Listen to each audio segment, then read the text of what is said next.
بسم اللہ الرحمن الرحیم۔ محترم ناظرین، السلام علیکم ورحمۃ اللہ وبرکاتہ۔ یہ بات معلوم ہونی چاہیے کہ سفر کا مہینہ اسلامی مہینوں کے اعتبار سے، قمری مہینوں کے اعتبار سے دوسرا مہینہ ہے، تو اس کے اندر بعض چیزیں ہیں جن کا جاننا ہر مسلمان کے لیے ضروری بھی ہے، اور جن کا جاننا ہر مسلمان کے علم میں اضافے کا سبب بھی ہوتا ہے۔ تو ہم آج آپ کو بتانے والے ہیں کہ سفر کے معنی کیا ہے، سفر کے ساتھ مظفر یعنی سفر المظفر اس مہینے کو کہا جاتا ہے، تو مظفر بڑھانے کی وجہ کیا ہے، اور اسی کے ساتھ ساتھ ماہ سفر کو لے کر، سفر کے اس مبارک مہینے کو لے کر ہمارے درمیان جو جہالت کی رسمیں آ گئی ہیں ان سب کا ہم آج ذکر کریں گے انشاءاللہ۔ کہ اگر آپ نے ابھی تک ہمارے چینل کو سبسکرائب نہیں کیا ہے تو سبسکرائب ضرور کر لیں۔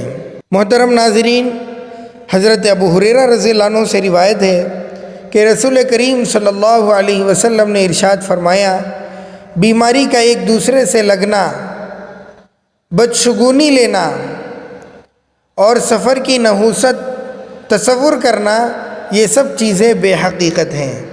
اللہ تعالیٰ کے بنائے ہوئے 12 مہینوں میں سے سفر ایک مہینہ ہے۔ جیسا کہ مہینوں کے بارے میں اللہ تعالیٰ کا ارشاد ہے، بے شک اللہ کے نزدیک اللہ کی کتاب میں مہینوں کی تعداد 12 ہے۔ جب سے اس نے آسمان اور زمین کو پیدا فرمایا، اس میں 4 مہینے محترم ہیں۔ یہ سیدھا اور صحیح دین ہے، پس تم لوگ ان مہینوں کے بارے میں اپنے اوپر ظلم نہ کرو۔ تو یہ سورہ توبہ کی آیت کا ترجمہ تھا۔ اس کے اندر 4 محترم مہینے بتائے گئے ہیں، وہ ذوالقعدہ، ذوالحجہ، محرم اور رجب ہے۔ بہرحال سارے مہینے اور سارے دن اللہ ہی کی طرف سے مقرر کیے گئے ہیں، سب آپس میں برابر ہیں۔ کسی مہینے یا کسی دن کو اگر کوئی برتری حاصل ہے تو اللہ اور رسول صلی اللہ علیہ وسلم کے فرمان کی وجہ سے ہے۔ کوئی مہینہ اور کوئی دن اللہ تعالیٰ کے یہاں منحوس نہیں، جیسا کہ سفر کے متعلق عام طور پر یہ بات مشہور ہے، اور مختلف روایات سے معلوم ہوتا ہے کہ یہ عقیدہ زمانے جاہلیت میں بھی پایا جاتا تھا۔ انسان نیکی بھی کرتا ہے اور برائی بھی کرتا ہے، بس جو وقت انسان کا اللہ کی اطاعت میں گزر گیا، رسول کریم صلی اللہ علیہ وسلم کی فرما برداری میں گزر گیا، تو وہ وقت اس کے لیے مبارک وقت ہے۔ اور جس وقت میں انسان گناہ کا ارتکاب کرتا ہے اور اللہ تعالیٰ کی نافرمانی کرتا ہے، وہ وقت اس کے لیے منحوس ہو جاتا ہے۔ تو گویا کہ معلوم ہوا کہ نحوست کا تعلق اعمال سے ہے۔ اگر آدمی کے اعمال اچھے رہے تو نحوست نہیں آئے گی، اگر وہی آدمی اگر برے اعمال کرتا ہے تو نحوست اس کے اوپر چھا جائے گی۔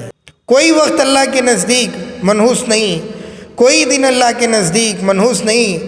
ہاں، وہ دن منحوس ہے جس دن ہماری فجر کی نماز نہیں ہوگی، جس دن ہم تلاوت کے بغیر چلے جائیں، وہ دن ہمارے لیے نحوست والا ہو سکتا ہے۔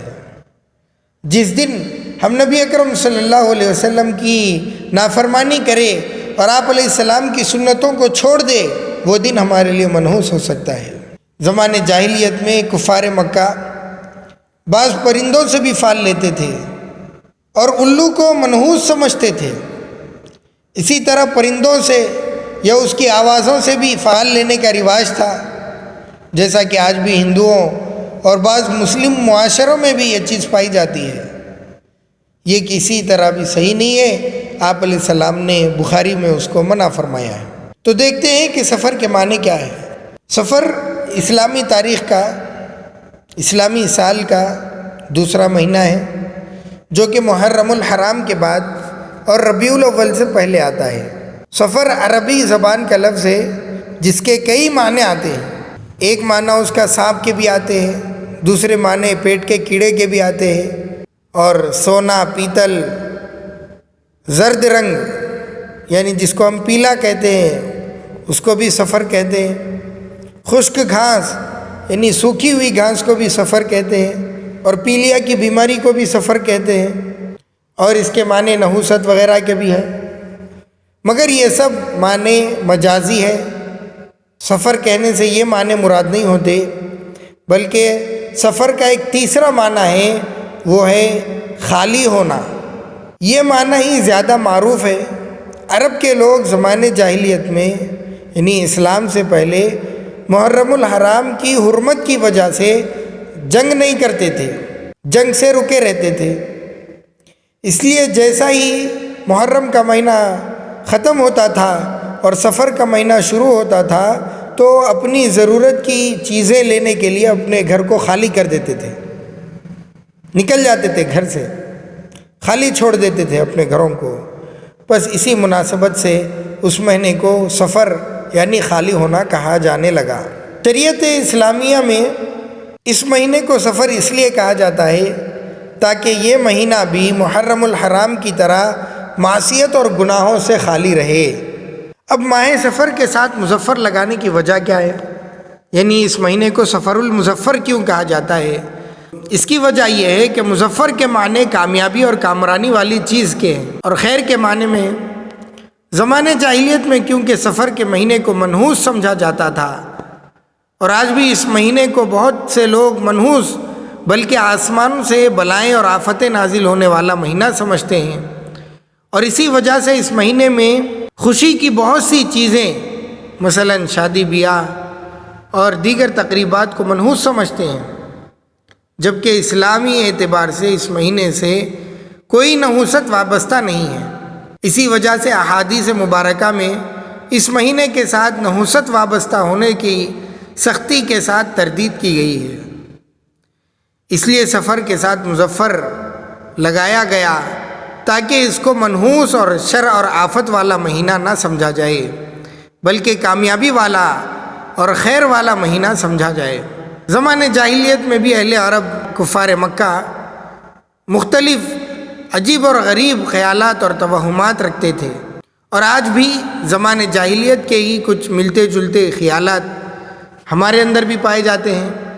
جیسا کہ زمانے جاہلیت میں لوگوں کا سفر کے متعلق یہ گمان تھا کہ اس مہینے میں کثرت کے ساتھ مصیبتیں آفتیں آسمان سے نازل ہوتی ہیں، اور یہ مہینہ نحوست، پریشانی اور مصیبتوں والا مہینہ ہے۔ یہ بالکل غلط ہے، اسلام سے اس کا کوئی لینا دینا نہیں، بلکہ نبی اکرم صلی اللہ علیہ وسلم تو اس لیے دنیا میں مبعوث ہوئے تھے تاکہ زمانے جاہلیت کی رسموں اور توہمات کو، خیالات کو، باطل عقیدوں کو اپنے پاؤں تلے روند دیں۔ لہذا سفر کے مہینے کو منحوس نہیں سمجھنا چاہیے، اپنے اعمال کو درست کرنا چاہیے۔ اعمال خراب ہوں گے تو نحوست کے ہم مستحق ہوں گے۔ اسی لیے اللہ تعالیٰ صحیح طور پہ ہم سب کو سمجھ کر عمل کرنے کی توفیق عطا فرمائے۔